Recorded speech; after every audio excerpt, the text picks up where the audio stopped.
We'll go ahead and get started. Welcome, everyone. My name is Rachel Stakoviak. I'm with the New England Board of Higher Education, and I'm very pleased to collaborate with the Connecticut Office of Higher Education today on an event to discuss professional licensure disclosure practices at the institution level.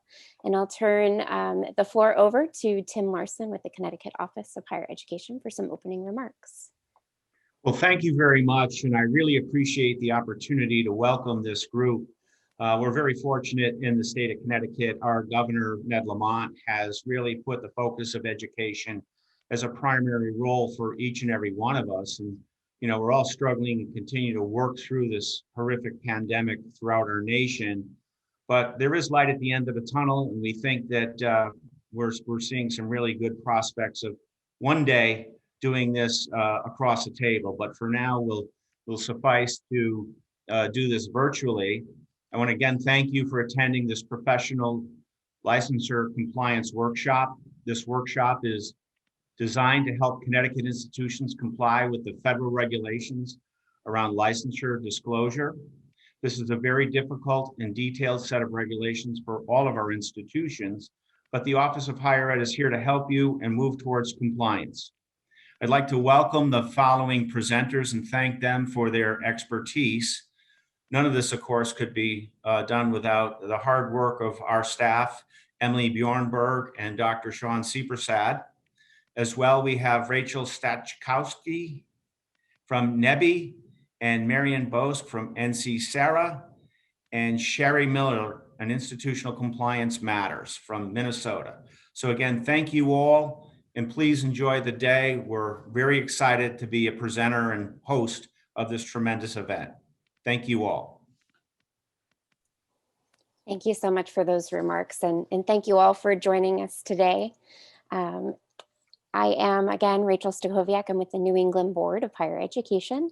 I am the Associate Director for State Authorization Reciprocity Agreement with the New England Board of Higher Education in Boston, and I'll be your co-host today.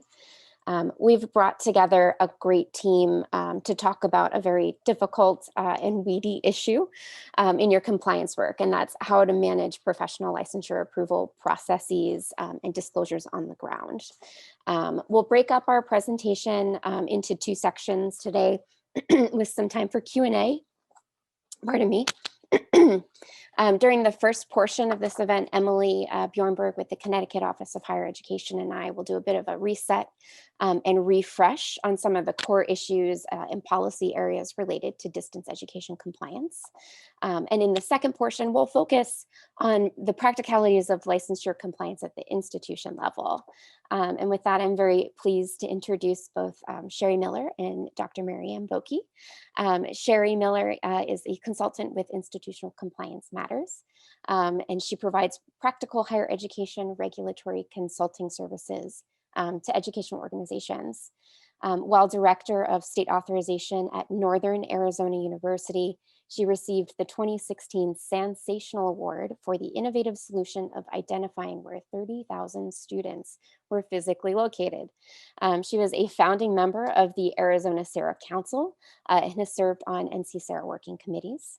She continues to serve as a state authorization mentor through the WICHE Cooperative for Educational Technology workshops, and recently wrote the Professional Licensure Disclosures Implementation Handbook, which addresses compliance with the 2019 federal regulation. A retired attorney, Sherry previously practiced healthcare law, including licensure.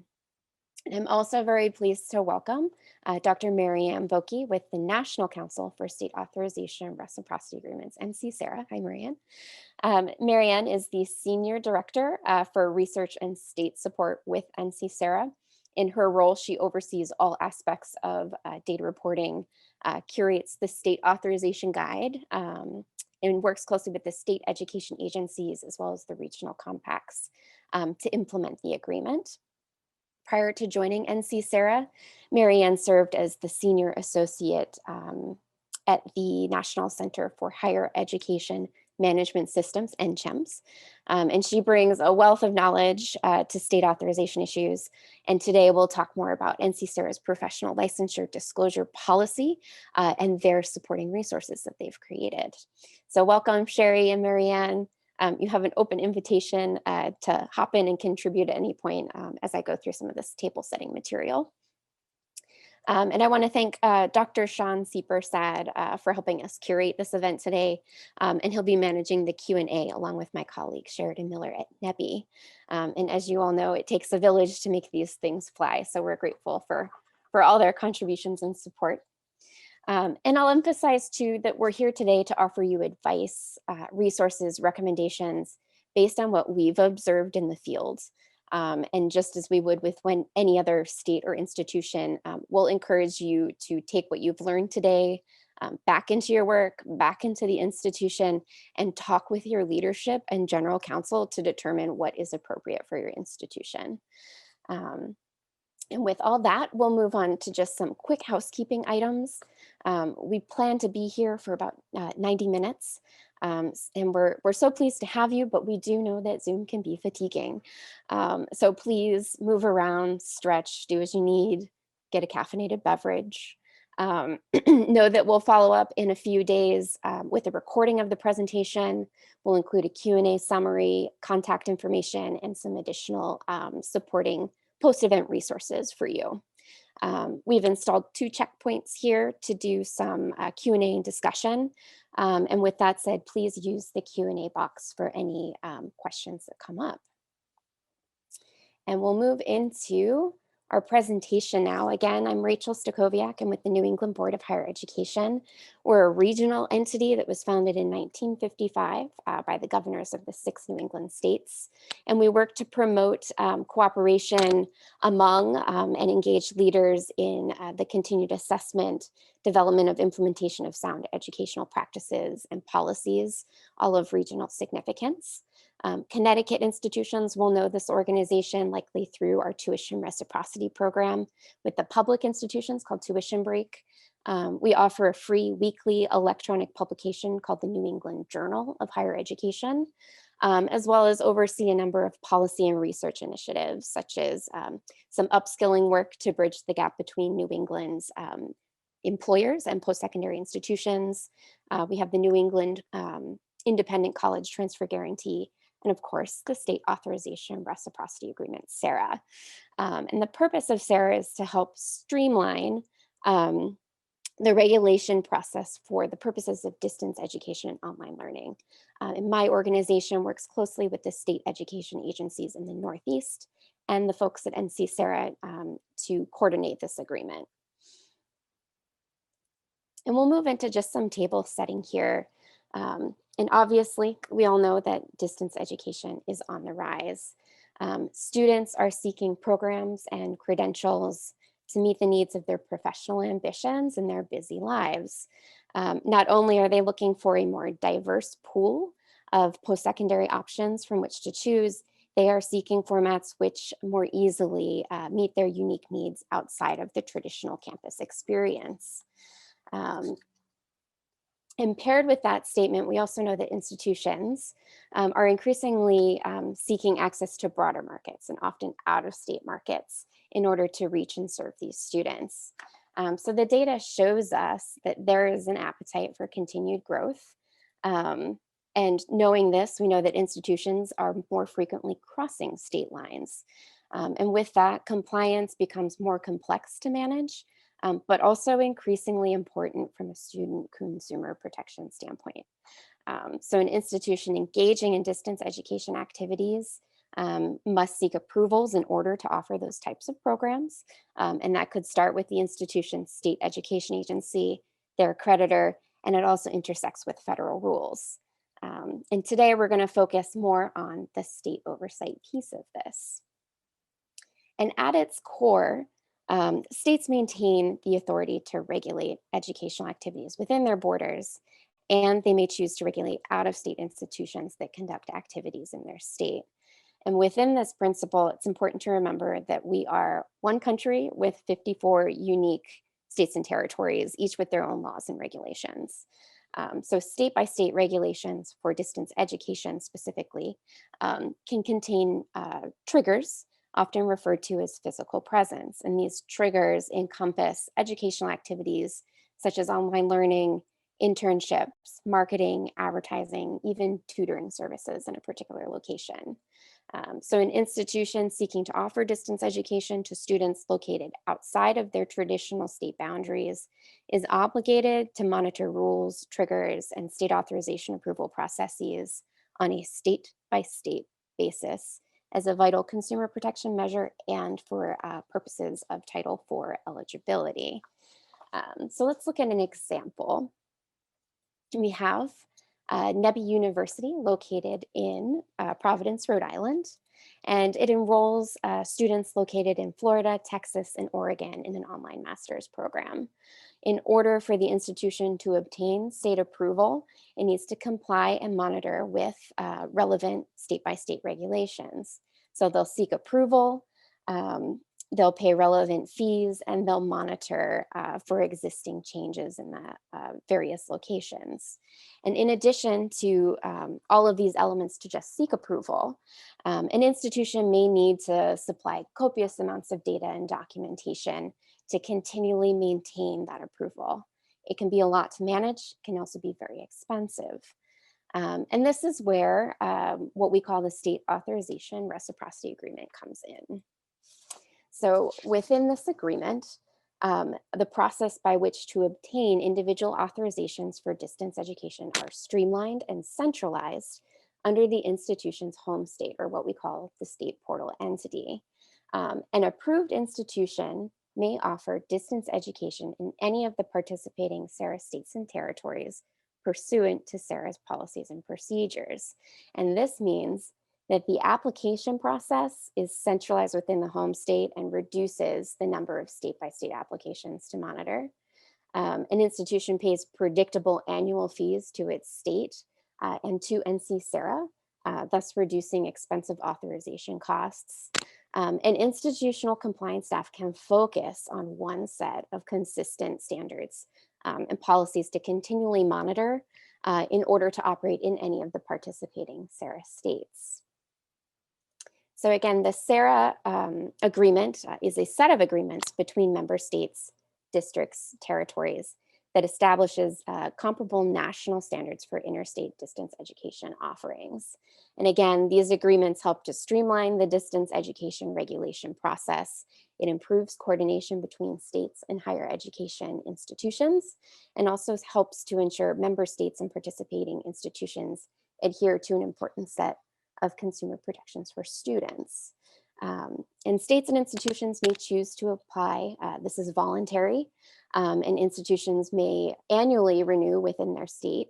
And this agreement would not be possible without the commitment and cooperation and contribution of the state portal entity. And in Connecticut, that is the Connecticut Office of Higher Education.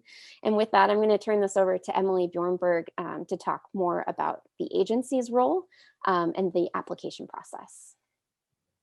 Perfect. Thanks so much, Rachel. So I am Emily Bjornberg. I'm sure my name sounds familiar to many of you. And I don't need to get too far into the weeds here because most of the participants are already SARA members. But I did want to point out something about this application process, and that is that it is a very good idea to understand exactly what your institution is agreeing to when you fill out your NC SARA application. And that's where I come in. I am here to help if there's anything in that application that seems confusing or you're not sure. Make sure that you reach out to me often and early because that's what I'm here for. And then the other thing that I wanted to say specifically about this slide is that we have sometimes been finding recently that our NC SARA contacts on the institutional level are not up to date. So if you are a participant who is representing an institution this morning, please do go ahead and reach out to the Office of Higher Education and make sure that the contacts that you have listed for the NC SARA information, emails, that sort of stuff is all accurate, and that would be really helpful. Next slide. Thank you. Then the other thing I just wanted to point out is that this is a very standard process each year when we talk to you all about renewing your applications. It really is a 3-step process. The first one is that you need to send in your application, preferably before the deadline so that I have some time to review it. It is problematic in NC-SARA if we run through that deadline when your institution expires. So it is a good idea to reach out to the Office of Higher Ed and stay in contact throughout this application process. But again, that first step is the application that comes to me. The second one is a payment that goes directly to the state of Connecticut. It's worth noting that I can't even begin the review process for the application until I have the payment. So it's a good idea to have both of those things go in early. And then the last thing that happens once I approve your application is that you will get one final invoice that comes directly from NC-SARA. So with that being said, I'm going to turn it back over to Rachel, and I look forward to your questions later on.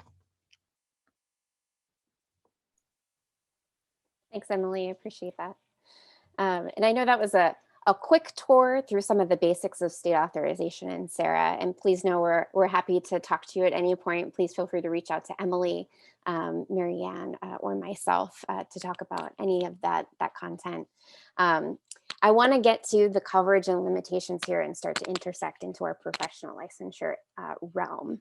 And we had a very small but very big bullet point up on one of those slides, which says that SARA provides reciprocity for many out-of-state activities, but not all.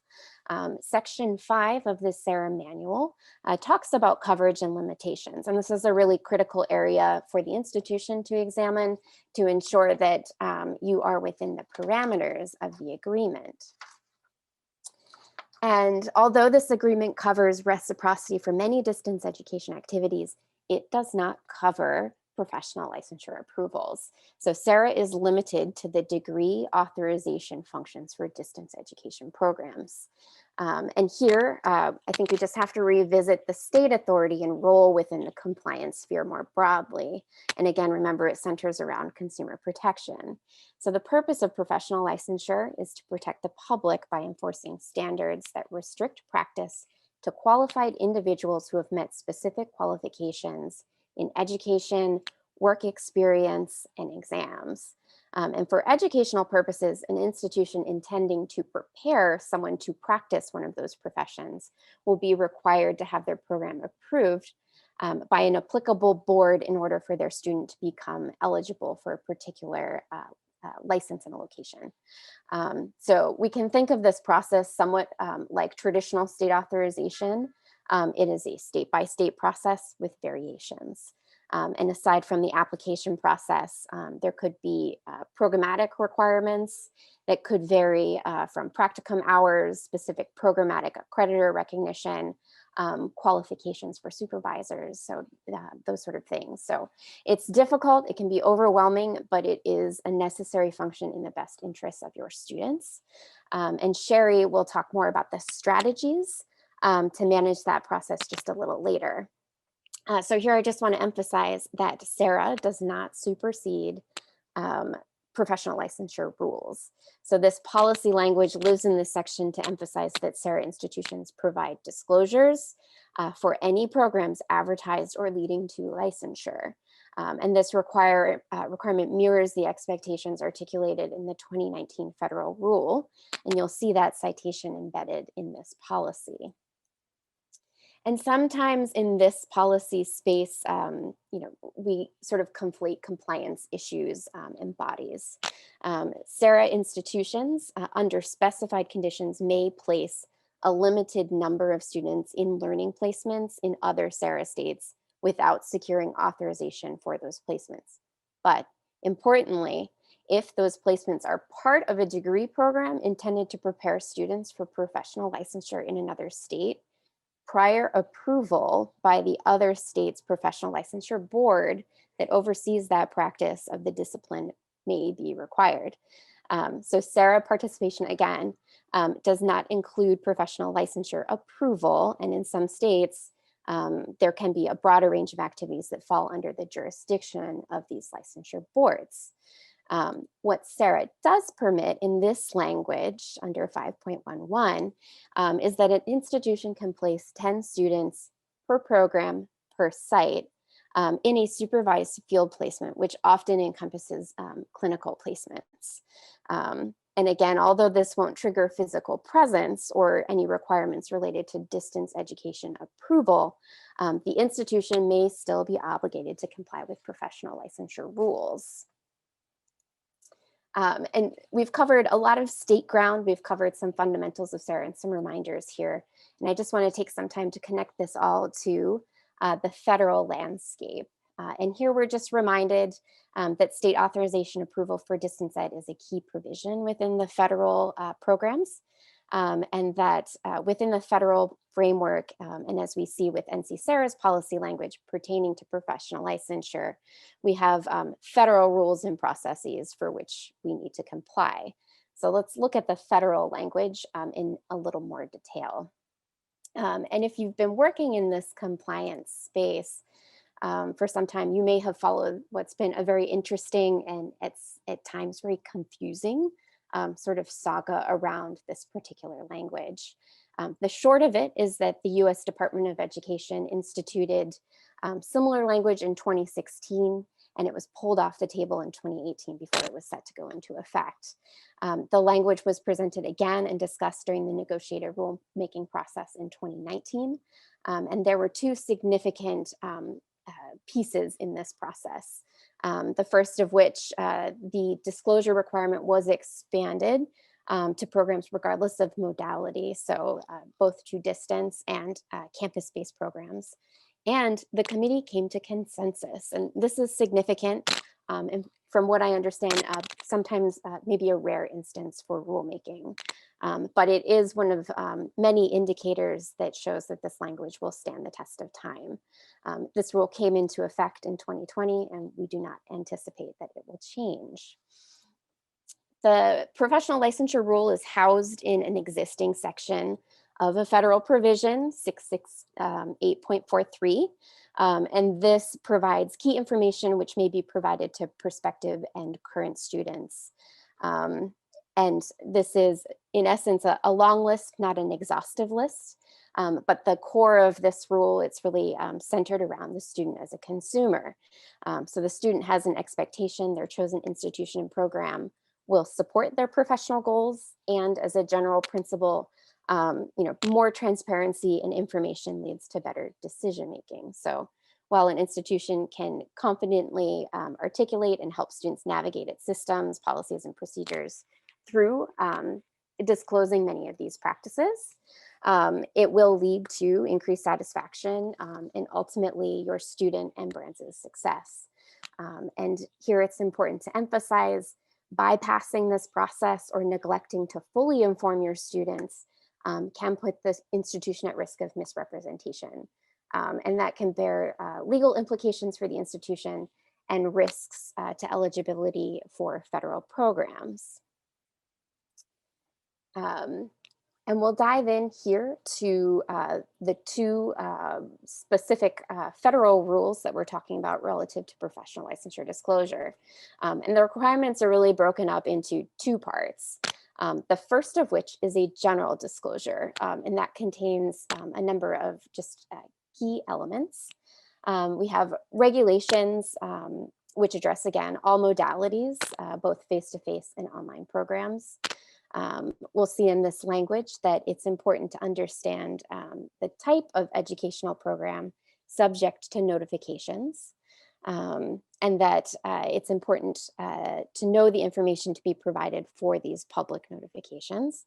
And then it also emphasizes that what type of information would be provided in a direct notification. And the short of this is that the institutions must make these general disclosures available to prospective and matriculated students in one of three categories. So states in which the institution has made a determination that yes, the curriculum meets the state education requirements for licensure and certification. states in which the institution has made a determination that the curriculum does not meet the state educational requirements, so no.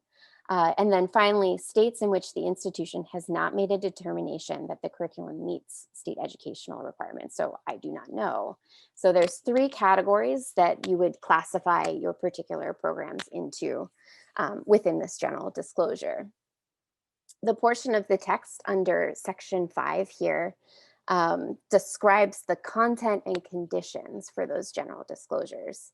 And if we look at the text, we can see that it's noting educational programs designed to meet educational requirements for a specific professional license or certification that is required for employment in an occupation or advertised as meeting such requirement. Information whether completion of that program would be sufficient to meet licensure requirements in a state for that occupation. So this is the point where it's critical that the institution asks itself, when it's looking at its programs, is a specific license required for employment in a particular profession? And this would indicate how or which programs you would go about determining what sort of approval would be necessary and what sort of disclosure would be made to a student. And again, we're talking about this in the federal context, but it is important to remember that this is a state compliance requirement too. And that can make it a very daunting sort of thing to think about. But again, remember, this is in the best interest of the student as a consumer to ensure the student is gaining what they intend to gain from enrolling and completing your program. I'll emphasize too here in many of the conversations around this rule, design of a program can be a factor. And we have to remember that in crafting the marketing or advertising around a particular program can influence how you would want to make a disclosure or offer any type of clarification to a student. If a program is not designed to meet an educational requirement for a specific license, we would want to take extra care to ensure that that language isn't misleading or confusing to a student. And my general sense or recommendation here is, if you are unsure, err on the side of caution, provide more information, and keep in mind the spirit of the regulation is to provide transparency to both your potential and matriculated students. The second portion of this rule pertains to a direct disclosure. And these are required only if the institution has determined that the program does not meet requirements or a determination has not yet been made. So in short, when you answered no or I don't know, a direct disclosure to the student is required. And it is acceptable to send these via email. And I suggest approaching this language almost as if it were a checklist. We're talking about prospective students and enrolled students. And in both cases, we have conditions where an institution may have some additional steps outside of, again, that general disclosure. So for the prospective student, if the institution indicates that the curriculum does not meet state educational requirements where the prospective student is located, or they have not been able to make a determination where the prospective student is located, a notice to that effect must go to the student or the state where they are located prior to enrolling in the program. And for purposes of, or included in USED's descriptions, they do emphasize that prior to enrollment in the program means that the student hasn't made a financial commitment to the institution. For enrolled students, if the institution indicates that the program does not meet the state educational requirements in the location where the student is currently enrolled in the program, the notice to that effect must be provided. And that needs to take place within 14 calendar days of making such a determination.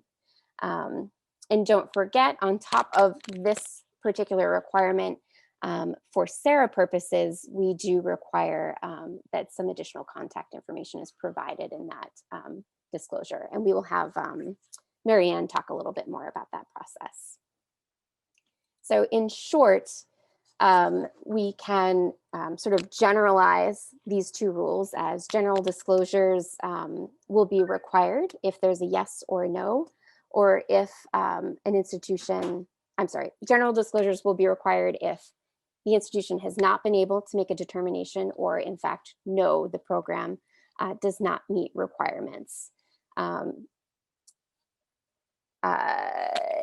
And I think I'll stop there. I think there's a couple areas where we'll have some more questions or more questions are raised in this federal language. So we have considerations around student location, thinking about who does this work at the institution, and more sort of practical implications that Sherry and Marianne are going to talk about. So I think we're going to pause for a couple questions if we have any. We do not currently have any questions in the Q&A. Okay, excellent. Sherry, I'm going to turn this over to you to talk more about the practical implications and strategies for institutions. Great, thanks so much, Rachel and Emily as well. You both provided great coverage of the regulatory requirements and kind of foundation behind all of that. The title of this webinar is Demystifying Professional Licensure Compliance. So I'll do my best, but it's one of those things that it's an ongoing work in progress for all institutions, and it's complicated stuff. I don't want to pretend otherwise. So anyway, I'll try and give you some practical tips.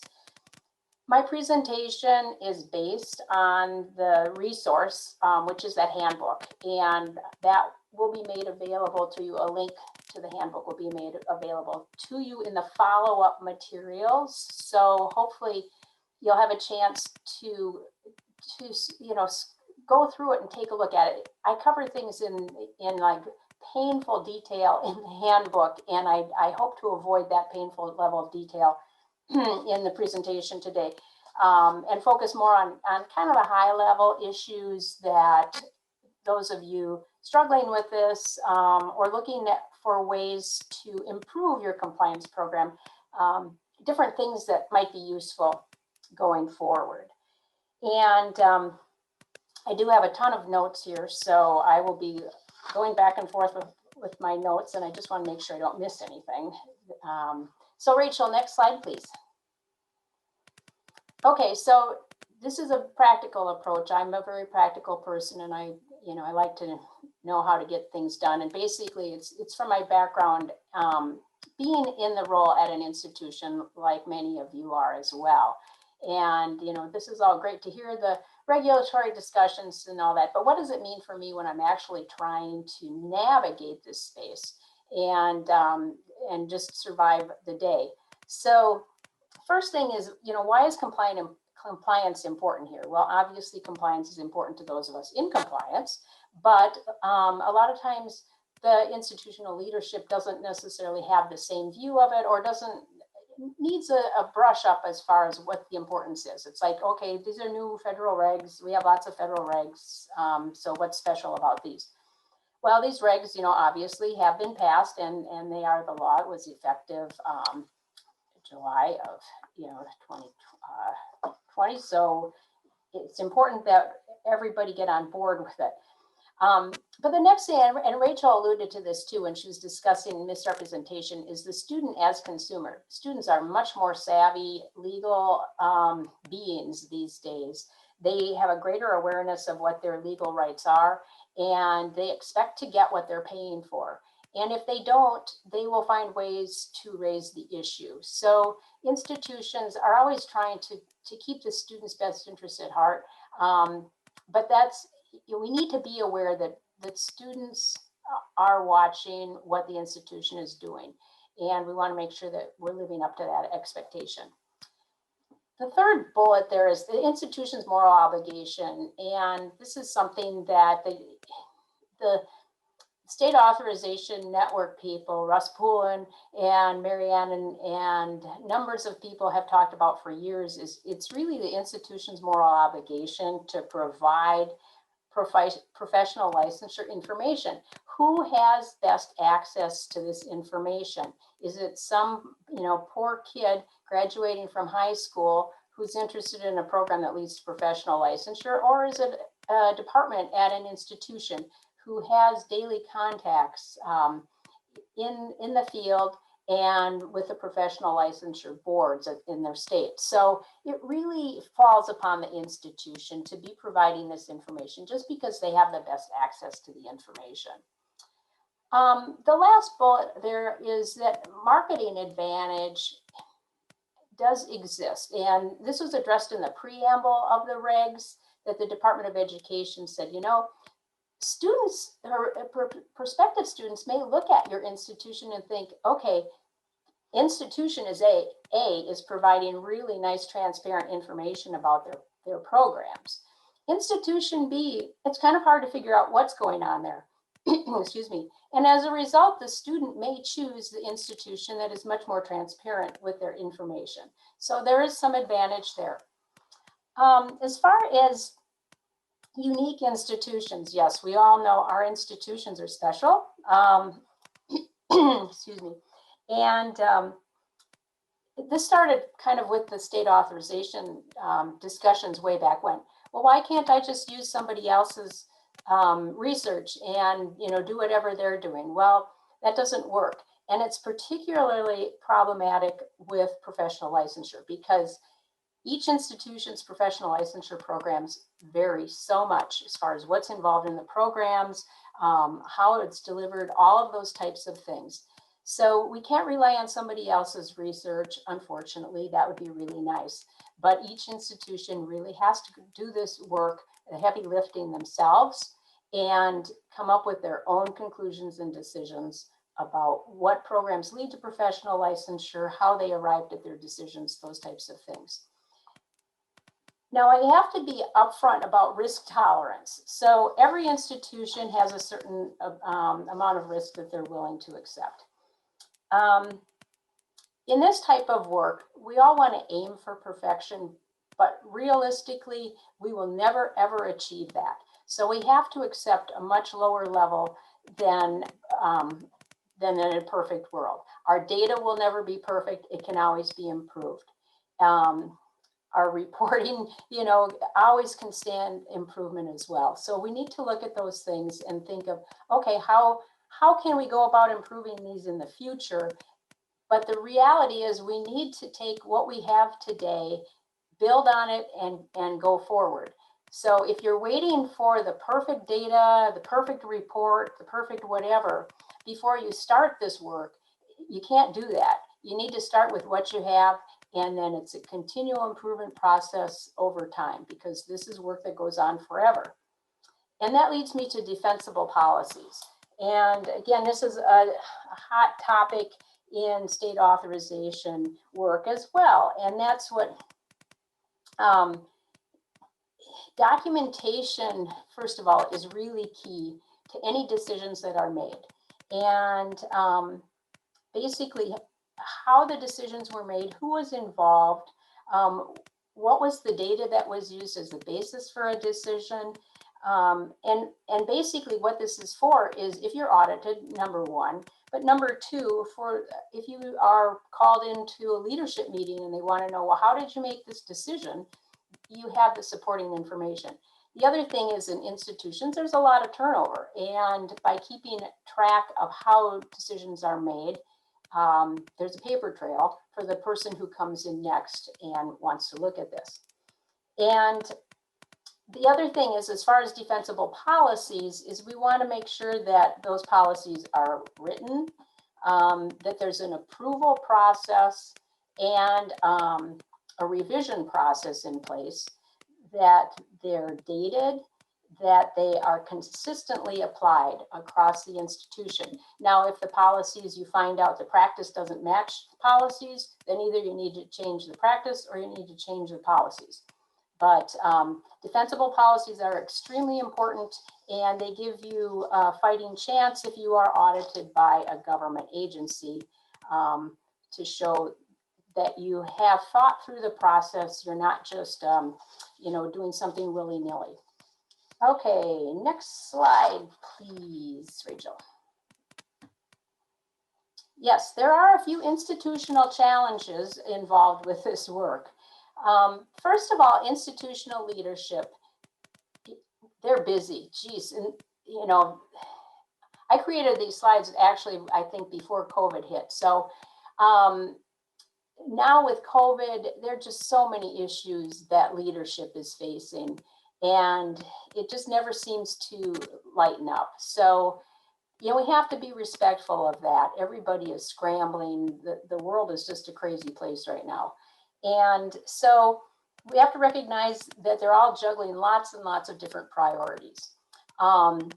General counsel is another issue that there might be some concern with general counsel regarding disclosures, and basically by stating publicly on your website that, geez, our program, you know, doesn't meet the requirements, or we don't know, we've been unable to determine. And so this type of work relies heavily on a good relationship with your general counsel, because they may want to be involved in drafting the language, or at least reviewing how it's presented. So, but the thing about the general counsel's office is they're super busy too. And you need to give a lot of lead time when you're sending requests for review to the general counsel's office. The other thing is for institutional leadership is to understand they need to realize that this is not a one-time and done project. This is an ongoing responsibility forever, as long as this regulation is in place, which is unlikely it's going away. And so it's going to take resources, and you know, this is not just something that's going to be done once you get some disclosures posted. No, there will be constant changes and things like that. So it's an ongoing thing. And as far as the policies and practices, one of the good things, it's good and bad depending on your perspective from the institution, but the Department of Education regs give a lot more latitude to the institutions in these particular rules, because they allow the institution to use notification process or location determination based on what works for the institution, rather than a prescribed, this is what you have to do, ABC. And so in some respects, that's good, because you can get it to align with what you're currently doing at your institution or what fits at your institution. But on the other hand, a lot of times it's like, well, we don't have anything in place. What are we supposed to do? And we'll talk about that a little bit too. But fortunately, you're not forced to accept a process that they've dictated. Okay, so as far as the institutional challenges by other staff, faculty pushback, just like everybody at your institution, just like you, it's more work, and nobody wants to have additional work. So faculty involvement is very important in the professional licensure programs. And yes, there's going to be some additional work for them. But if you can do the heavy lifting and be as up to speed on the issues, so you don't have to be educated by them as much, that's always appreciated. So review the catalog, be familiar with the terminology that the programs use, those types of things, so you're up and well versed when you have meetings with the faculty. Marketing department, you know, they have a certain objective in an institution, and that is, you know, to market the department's goals. And sometimes they may view the disclosures, again, kind of like general counsel as far as liability, but they may view the disclosures as not being as positive as they would like to line up with their general marketing. You know, that's unfortunate, because the law requires certain things. And so again, it's good to work closely with the marketing department before any marketing is developed for professional licensure programs, to make sure everybody's on the same page. You know, what wording they're using. They may have They may view it as a marketing term where you view it as a hot button that could trigger, okay, this sounds like it is, marketed as a professional licensure program. So it's very important to work closely with them.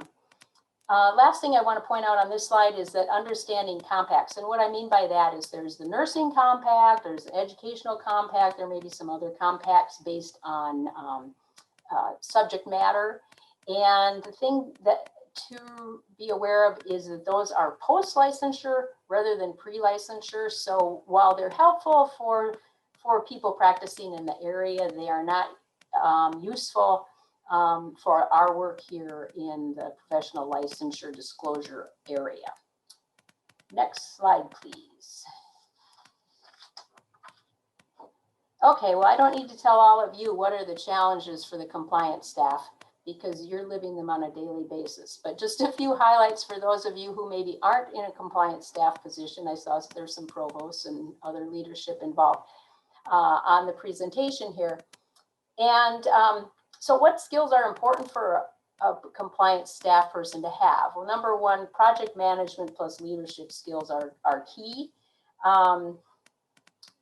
The first question is there a compliance staff? I guess that's the first one. And because frequently compliance may be viewed as an afterthought at the institution.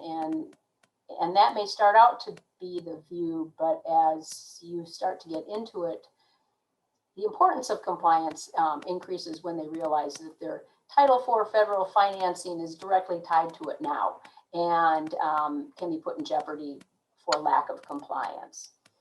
So many people inherit this responsibility under other duties as assigned, and that's unfortunate because it's very complicated, involved work, and it's not something somebody can do kind of as an aside.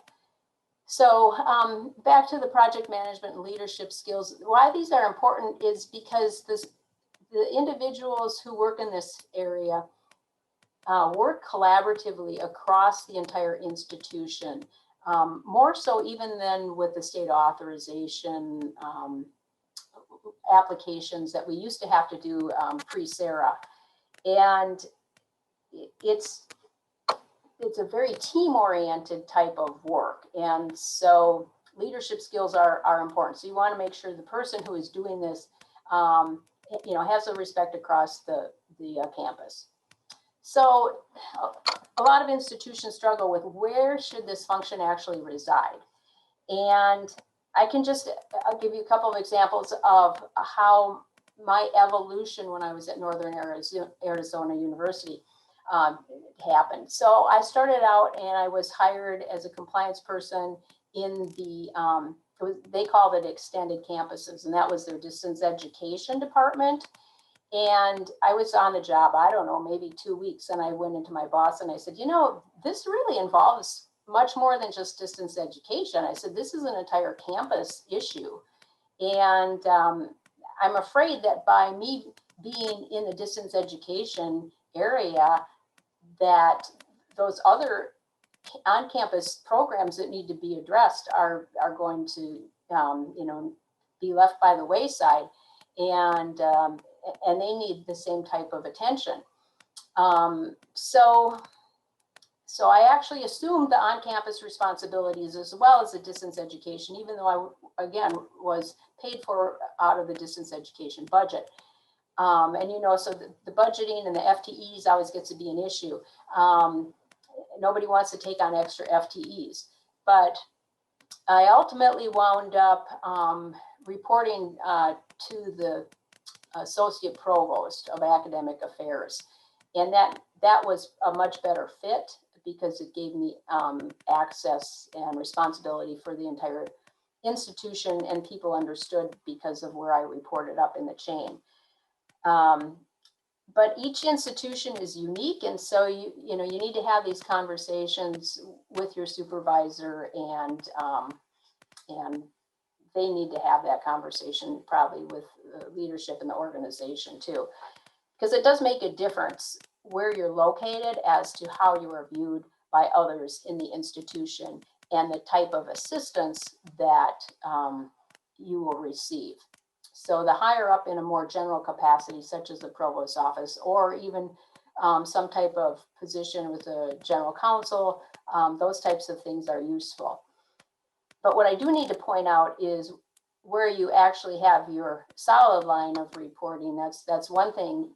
But the reality is that I had dotted lines all over the place to all different types of roles. And I also served on lots of different committees. Anytime I could volunteer for a committee, I did. Not that I liked meetings, but it was the way that I gained informal information that was actually much more valuable than the formal information. And one of them I communicated with the general counsel, obviously, but being on the compliance committee, each institution probably has some type of risk management committee or something like that. And that's a really important committee to serve on, because that's one way you find out what other similar types of things are going on in your institution, and that there may be access to useful reports and data that other compliance programs are using that will be helpful for what you're doing. I also served on the internship committee, or the experiential learning committee, and that was particularly helpful to know where placements were going on.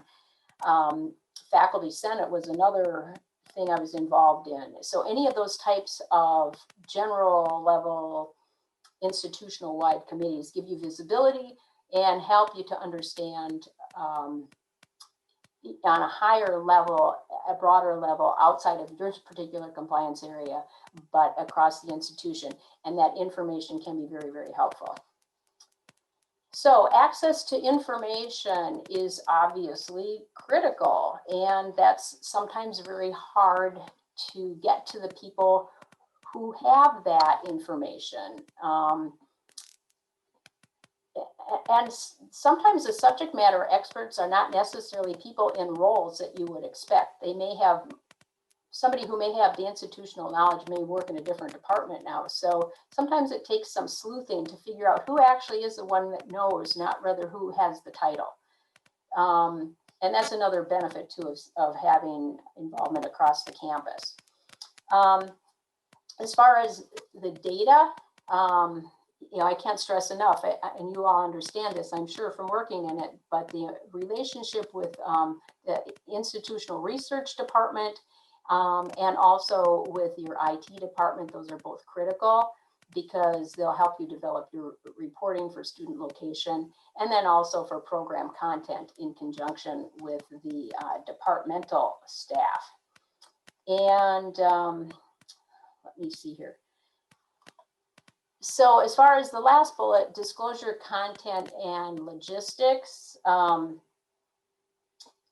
Rachel talked about this a little bit as far as being able to use emails as far as individual disclosures, and we'll discuss more of that later.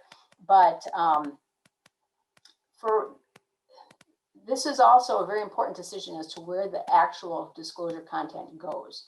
And so best practice is to put it in one central repository. So when it needs to be updated, because it will be constantly needing to be updated as you get more information, as you complete more research on programs, and can change don't know or doesn't meet to does meet on your charts. So it's helpful to have this in a single repository where you only have to update it once.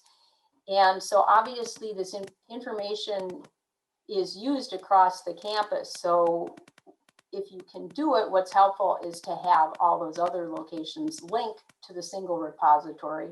That also provides better security so that nobody else is in there monkeying around with the disclosures or the data that you may be responsible for. Let's see here if there's anything else. I'm just checking my notes. I think, okay, we can move to the next slide. Thanks, Rachel. So external challenges with this work. Well, the first one is that the licensing boards were not part not even involved on the negotiating committee. So this was all kind of a surprise to them. You know, there'd been some discussion over the years that something like this might be coming, but they weren't a stakeholder or seated at the table. So that was one issue. So they initially were unfamiliar when institutions would contact them and ask them questions relating to disclosures.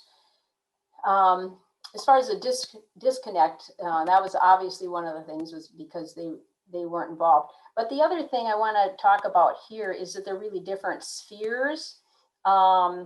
And the higher education and licensing boards now recognize the need to work together. And so they are trying harder to do that.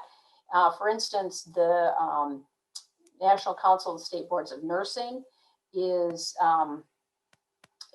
creating a system, you know, to make the information available in a more readily available format for institutions.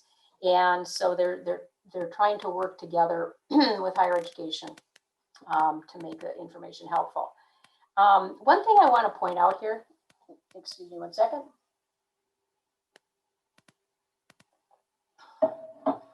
is that what I found at my institution that kind of relates to this is that the terminology that the licensing boards use and the terminology that may be used on your campus may not be in alignment.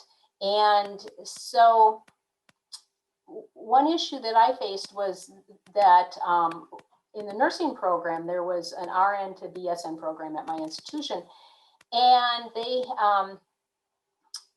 had a course that was called practicum. And so that we were constantly running into issues with the licensing boards in the various states about this practicum course. And so I said, you know, tell me about this practicum course, you know, send me the syllabus and let's talk about it. So I started reviewing it and researching it, and it was not a practicum by the terminology that the licensing boards was using. It was actually a leadership project. And by them renaming the course, that was, it just smoothed the way so that everything could move forward. So sometimes it helps to take a step back and look at what are these things being called, and what they're being called may not really be what they are. And the main thing is what they are, not what they're called. So that's one helpful tip that I found anyway, that might be useful for you. The other thing is state licensing boards, just like institutions, are way understaffed. And so allow lead time when you're sending inquiries to them and needing some clarification, which leads me to the importance of a well-drafted email. And so when you're in a situation where you need to communicate with the state licensing board, it's critical to do it in writing, because then you have a paper trail that you need to save. And the first thing is you need to do your homework before you send the email. So you need to have read the regulations. You need to be familiar with the program on your campus. And then, so you've educated yourself, and then you need to write a clear email specifically asking for, you know, what it is you're needing to learn from the state licensing board. And so I've been on some webinars where the licensing boards will talk about emails they've received from institutions. And one is like, please tell me what my institution needs to do. We have a nursing program. If I don't hear back within 14 days, I'll take that to indicate our institution is in complete compliance with your regulations. Thank you. Obviously, that is not a good approach. And the licensing boards may not even respond to you if you send something like that. So please do your research first. And, you know, we all are in this together. And so we want to be as courteous and kind as possible. And so, you know, it just helps in the long run, because you're going to have a long-term relationship with these licensing boards. Okay, Rachel, next slide, please. Okay, so let's talk about what needs to be in a compliance plan. First of all, just like any other compliance plan that you're doing, the data must be solid. And again, I alluded to perfection. Solid and perfection are not the same thing. You need to feel that you can rely on the data. You also may realize that there are improvements that need to be made in the data. And again, that's one of those ongoing things that you can work on. But you have to start somewhere. So it's the things that are critical as far as having your data in a good place are, you must know where a student location is. That is not, there's just absolutely no excuse for any institution who doesn't know where their students are located now. We've been talking about this for years. There are many, many options out there. The state authorization network has all kinds of great ways of doing this, and your colleagues are helpful to share what their institutions are doing, whether they use, Banner or whatever, PeopleSoft, however they do it. But the bottom line is you have to know where your students are located. And so then the other thing is curriculum content.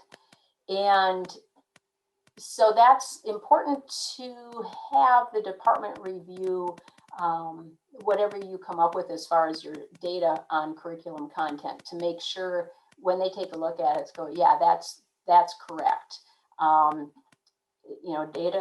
Data is fluid, so you want to make sure that you're working on a solid base as the foundation of your compliance plan. Which leads to the next thing. So how reports get created is very interesting for those of us who aren't necessarily IT gurus. And so when I started working on it, I saw all these reports. I thought, oh, this is great. And then it's like, well, what is the underlying attribute used in the report? What things are they actually reporting on? And there we go. And so that's very important that you ask the people who are creating the reports, what are the assumptions behind the reports? Because one thing, for instance, is what's their definition of a professional licensure program? That can be a key to make sure that you're being inclusive enough. So you need to, again, to take a step backwards with what's being currently done and ask how is this created? And it's not a big deal for them to run different reports based on different attributes. Let's see here. Okay, and so then the next thing is you want to develop a program list for those programs that are designed to meet or are marketed as meeting educational requirements. And again, this is something that you'll need to be doing in conjunction with the department, academic department, and also with the marketing department involved at some level to make sure that you're covering everything that potentially could fall into that list. And again, you want to have a broad swath to avoid liability. You want to cast a wide net. Please remember, this includes face-to-face and distance education, unlike in the past where it was just distance education. So that increases it considerably. It's also useful to recognize that the state definitions of licensed professions vary greatly. The state of New York seems to be quite inclusive in their definition, and lots of professions will show up on there that you might not find in some other states. So you do have to check, it's not just what your state defines as a licensed profession, but it's what is defined in all 50 states as licensed professions. And that makes the pool of programs pretty extensive at times. While you may start out doing this in a focused approach based on priorities at your institution, and I cover that specifically in a lot of detail in the handbook, and I encourage you to go look at that as far as where to start. Eventually, you're going to have this information for all programs for all 50 states. So however it works best for you to gather that information, just be aware of that. And Another thing to point out is that the regulations do not define, they don't define what is a professional licensure program in any more detail than it's designed to meet or marketed as meeting the educational requirements, or is required in order to work in that occupation. So they don't give you a list. That would be way too convenient, of everything that they view as a professional licensure program. So again, this is one of those situations where you need to document how you decide what you consider as a professional licensure program.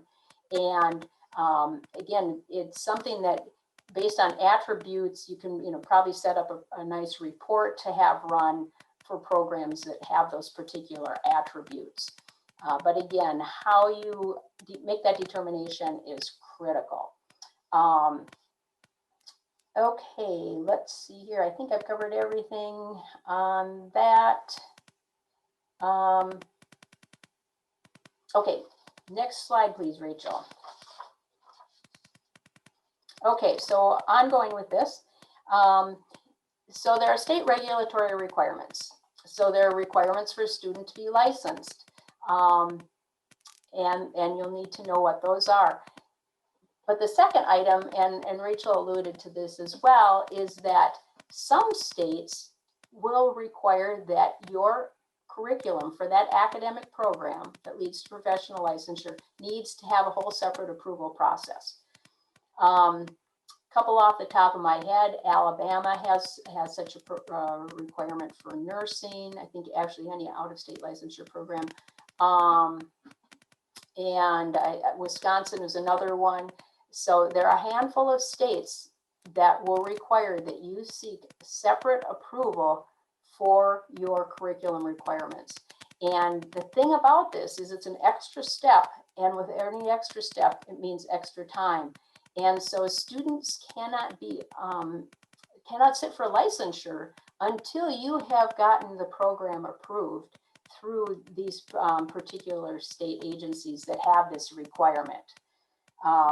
So that's very important to determine which states have that requirement and if it affects your particular programs. Okay, and so then the other thing is that, it's always good. I encourage thorough research first before contacting the professional board, as I discussed before. A helpful starting point for gathering information about professional boards or what types of requirements is actually looking at the National Association website for the particular profession, because they may have charts on licensing requirements, those types of things. Now, those are very useful resources, but you can't rely on them exclusively. The board is the final arbiter of that information, but you can use it as a starting point to look at those National Association websites to get you going. So as far as creating the matrix of the program list, again, this depends on how your institution manages this type of information. Yes, it would be helpful if it were in a nice, some electronic format, but a spreadsheet works too until you get to that point. And every nice electronic program is based on a spreadsheet. So it's a good place to start. So what I did when I was having to do these types of things is by state, for instance, I would have a listing of the programs, and then does it meet the educational requirements for professional licensure? Next category is doesn't meet, and then the third category is no determination. Now, as Rachel mentioned, if it doesn't meet and there's no determination, that's when you need to do the general disclosure. Now, for institutions who are thinking, well, we're totally out of compliance, we don't know what we're doing on this yet, you can immediately be in compliance with the general disclosures by listing every single program that may lead to professional licensure as no determination, and leave it in that category until you're in a position and have additional research to know that it either doesn't meet or it does meet. I also think it's useful, even though it's not required, but it's a good marketing opportunity to alert students and prospective students that your program now does meet the requirements. So, but that's a quick way to be in compliance immediately with general disclosures. However, the direct disclosures must be tailored to the student and the state. And again, those are required when the program doesn't meet or no determination has been made. So if you're using the kind of catch-all no determination in the interim, you still are responsible for doing direct disclosures tailored to the student and state for that information. And so that makes it a little bit more challenging. But again, I encourage you to look in the handbook for this type of information. Is helpful. Let's see here. Oh, the other thing is for timing for enrolled students, and the slides that Rachel posted alluded to that. But if your program status changes, there are very, very short timelines for providing that information in direct disclosure form to the enrolled students. But again, the key here is that you must document when you've provided the direct disclosures. Emails are fine, but make sure that it's kept in an archived file where it's secure. So if you need to pull it out to show that you did provide the accurate documentation, that you have it. So again, the rules don't specify the format that the actual disclosures have to be provided in. They leave that up to the institution to provide. So you do have some latitude there. Let me see, just making sure I haven't missed anything else. Yeah, and make sure it's in secure storage. Oh, the other thing too is if there's a change of program status, as far as the timing for the enrolled students, or if the student relocates, which is probably more likely to happen because students are highly mobile. And again, very short time frame for you to determine student has moved to Kentucky now, and you need to determine if the program they're in does or doesn't, meets, doesn't meet, or no determination, and then provide the direct disclosure to the student about that information. So ultimately, you're going to be doing this research for all 50 states, and just like anything else, there's constant change in the regulations at the state level, at the board level. And so with the constant relocation of students, it's a lot of moving parts, and somebody needs to be staying on top of it at all times. Okay, next slide, please, Rachel. Okay, so again, I can't beat this one to death enough, and I'm really sorry for doing it, but the regs are totally based on student location. I mean, it's just an underlying assumption. All institutions know where their students are located. So the regs require that this institution has a policy for determining student location. And also it has to have a policy about being notified when a student relocates. It doesn't say what these policies look like or anything like that. So again, this is institutional latitude as for how you do that, but you have to have both of those. The policies must be consistently applied across groups, but that doesn't mean you have to apply them identically across the entire institution. So if you want to have one policy or apply it a certain way for undergraduates or a different approach for graduate students, that's fine. But again, document any of those types of decisions and include that in the policy. The data that's for student location needs to be accessible for compliance reporting. So that needs to be in a database that is accessible but secure. And it also needs to be updated by term. So the practice across the institution must match the policy. We talked about that before. If they don't, you need to change one or the other and document why and when. There are lots of resources out there. The State Authorization Network is one great resource.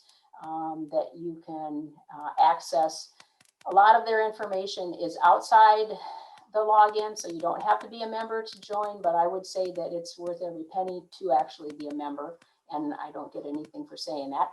But it was my #1 resource when I was at the institution. And as I said before, not knowing where students are located, that's just not an option anymore. Next slide, please, Rachel. Okay, so 3 green lights for your compliance plan. So basically, #1, the first green light, you're here. You're obviously interested in either achieving compliance or maintaining compliance or improving your existing compliance program. So you've satisfied the first green light. The second green light is, again, you can't wait for perfection in data and processes or whatever, because non-compliance can jeopardize your institution's Title IV funding and SARA eligibility, and also put the institution at risk for misrepresentation claims. So the third green light is you just need to get moving, and you'll gather momentum to achieve compliance. But the main point is you just have to start somewhere and go. So that's all I have. I appreciate your patience and attention. And if you have any questions, we will address those.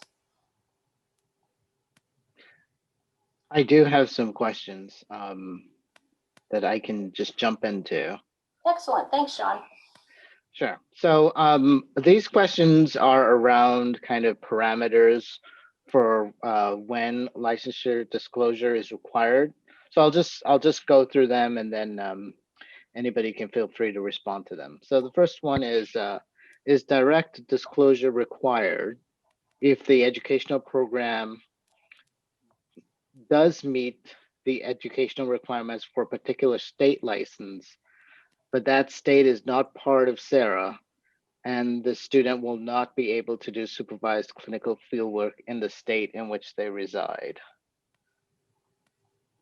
That So, would be, go ahead. yeah, I would say that would require some additional follow-up, but Mary Ann, why don't you jump in on that? And I think there's maybe 2 or 3 pieces in there. The first is you don't have to do a direct disclosure if your program meets the requirements.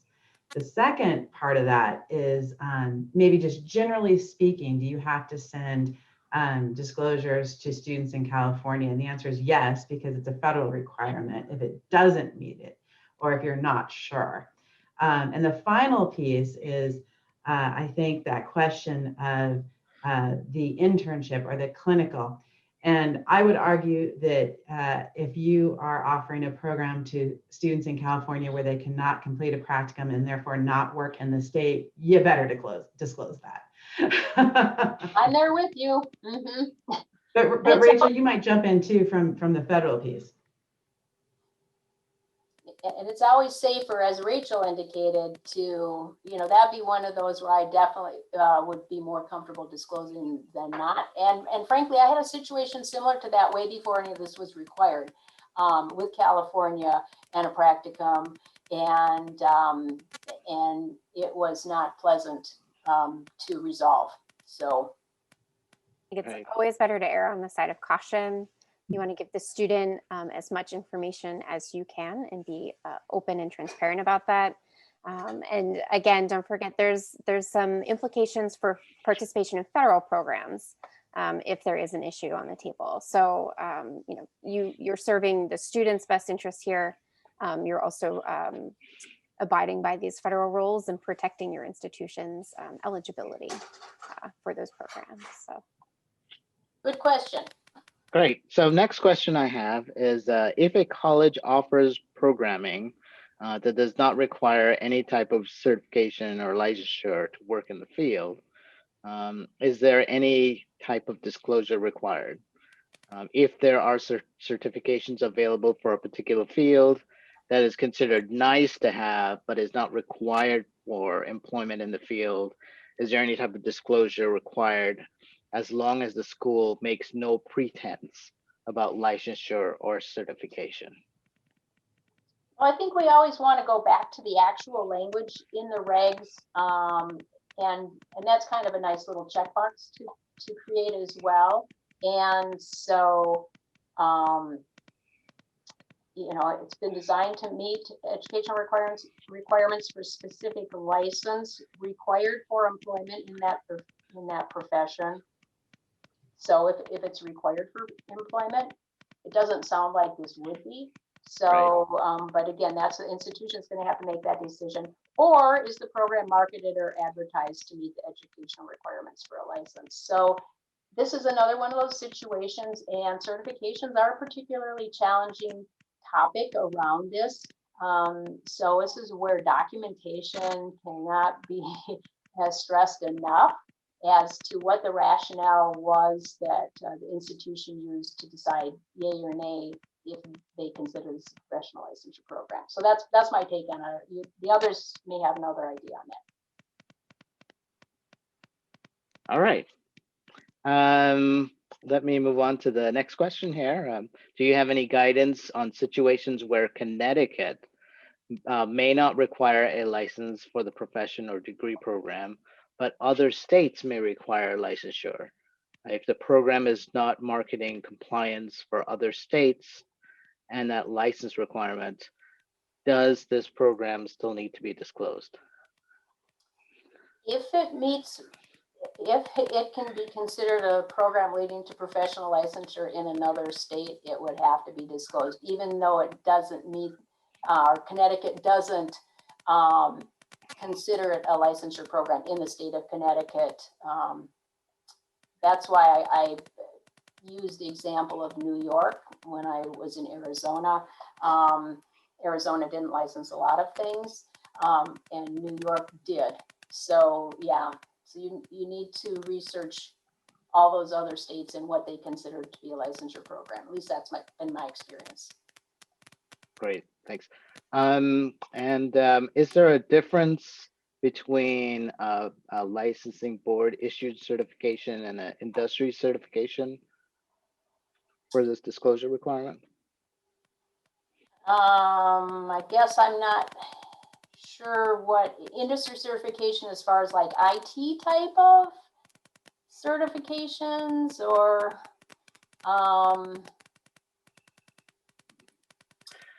I don't know. That was the extent of the question.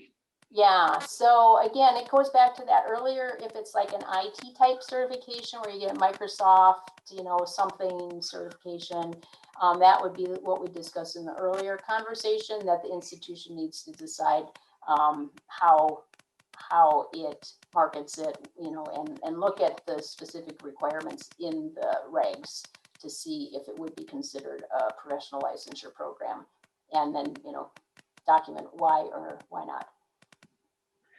I had another question here, and I think I can answer this one, which was somebody was asking about the SARA renewal deadlines to CTOHE. And basically, you would get notifications like 60 days out and 30 days out from SARA, from NC SARA, when your renewal is due. So you will see those there. It is different for different institutions. It's dependent upon when you apply. So you have your own kind of deadline date. So just look out for those emails. And like Emily was saying, make sure that you have updated contacts with our office so that the correct person will get those notifications about renewals. Also check your junk folder, because one year when I was at Northern Arizona University, the email went to a junk folder, and and it wasn't noticed as quickly as it should have been. Okay, got quite a few questions coming in here. If students in a program are all located in one state, do you only need to disclose that the program meets the requirements for professional licensure in that specific state? That's an institutional decision. It's like a risk management decision.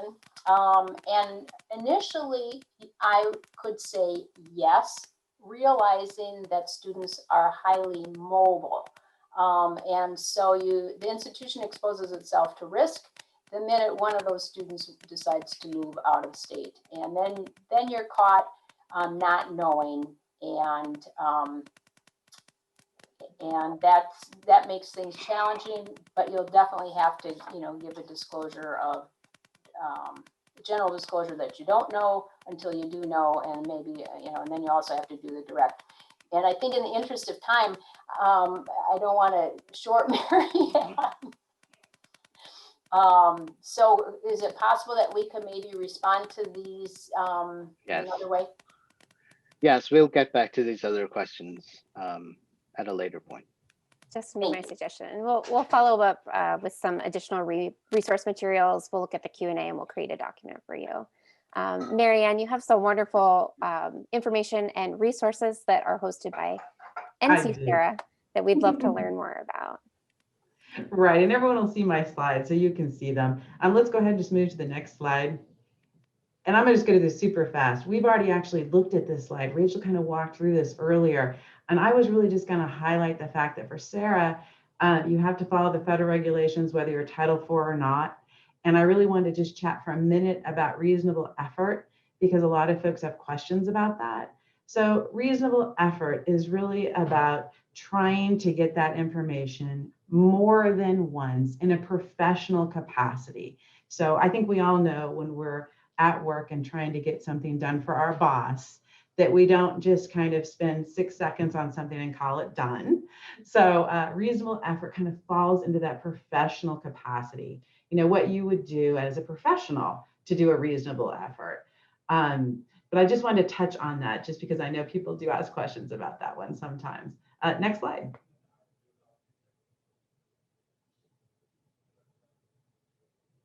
Again, this really just walks through the difference or I should say the impact on Sarah. So general disclosures are now required for Sarah because they're required for the federals. Direct disclosures are required when an institution knows that the program will not meet it, or if it doesn't know. So if it does meet it, you don't need to worry about the direct disclosures.